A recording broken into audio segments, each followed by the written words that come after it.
ছাত্রদল নেতা ঢাকা বিশ্ববিদ্যালয়ের সাম্য হত্যার পরপরই কিন্তু একটা থমথমে অবস্থা বিরাজ করছে ঢাকা বিশ্ববিদ্যালয় এবং কিছুক্ষণ আগেই সাম্যর প্রথম জানাজা অনুষ্ঠিত হয়েছে ঢাকা বিশ্ববিদ্যালয়ের কেন্দ্রীয় মসজিদে।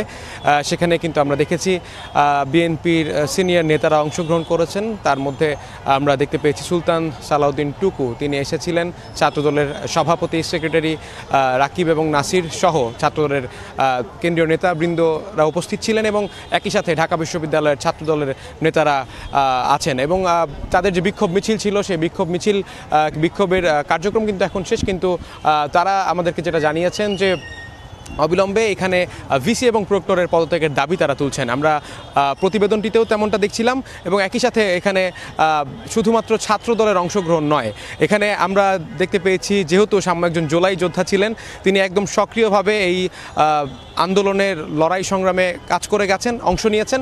সেই সাম্যকে এভাবে নিজের ক্যাম্পাসেই হত্যা হতে হয় তার কিন্তু দুঃখ প্রকাশ করেছেন ঢাকা বিশ্ববিদ্যালয় কেন্দ্রিক যত সংগঠন আছে সেই সংগঠন সহ বেশ কয়েকটি ছাত্র সংগঠন। এখানে আমাদের সঙ্গে ছাত্র শিবিরের সেন্ট্রালের যারা রয়েছেন তাদের সঙ্গে কথা হয়েছে, গণ অধিকার পরিষদের নেতৃবৃন্দের সঙ্গে কথা হয়েছে। এখানে কথা বলেছেন বৈষম্য বিরোধী ছাত্র আন্দোলনের উমামা ফাতেমা, এছাড়াও আরও অনেকেই অংশগ্রহণ করেন এই কেন্দ্রীয় মসজিদ যে ঢাকা বিশ্ববিদ্যালয়ের তার সামনে।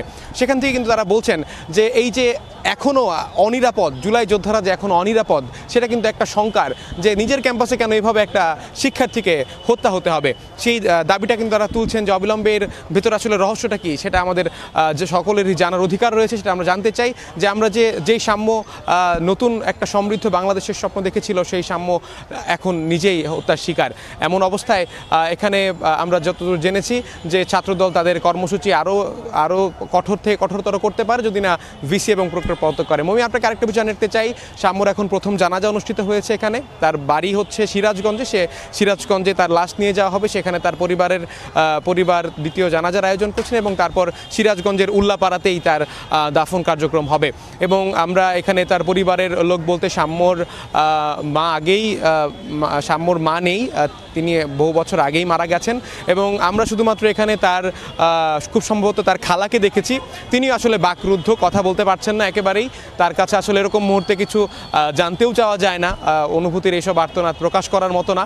সেই জায়গা থেকে আমরা সাম্যর ভাই, তিনিও ঢাকা বিশ্ববিদ্যালয়ের একজন শিক্ষার্থী এবং তিনিও খুব সম্ভবত ছাত্রদলের সক্রিয় একজন। সেই জায়গা থেকে সাম্যর এই বিষয়টিকে কোনোভাবেই ছোট করে কেউ দেখছেন এবং ভিসি প্রক্টরের তবে একটা বিষয় যেটা মমি এখানে স্পষ্টত, এখানে বিশেষ করে ছাত্রদল ছাড়াও যারা অংশ নিচ্ছেন, বিশেষ করে এই ইস্যুকে কেন্দ্র করে আর কিছুক্ষণের মধ্যে জুলাই ঐক্য নামের একটি সংগঠন, তারাও বিক্ষোভ এবং মানববন্ধনের খুব সম্ভবত ডাক দিয়েছেন। সেই জায়গা থেকে কিন্তু তারা বলছেন যে শুধু ভিসি প্রক্টর নয়, এখানে সোহরাওয়ার্দী উদ্যান যেহেতু শাহবাগ থানার অন্তর্ভুক্ত, সেই জায়গায় প্রশাসন বা আইনশৃঙ্খলা বাহিনী তারা কি করছে সেটা এখানে খুব বেশি গুরুত্বপূর্ণ। সেই জায়গা থেকে একটা ইস্যুকে কেন্দ্র করে কিছু হলে ভিসি পদত্যাগের ডাক, এটাকেও কিন্তু অনেকে আবার বিরূপভাবে দেখছেন। মমি, এখন পর্যন্ত আমি এই পুরো সময় জুড়ে আছি এখানে, বাকিটা সময় হয়তো বা এই সাম্য ইস্যুতে ঢাকা বিশ্ববিদ্যালয় এলাকায় আর কি হয় সেটা আমরা আপনার মাধ্যমে দর্শকদের জানিয়ে দেব। মমি।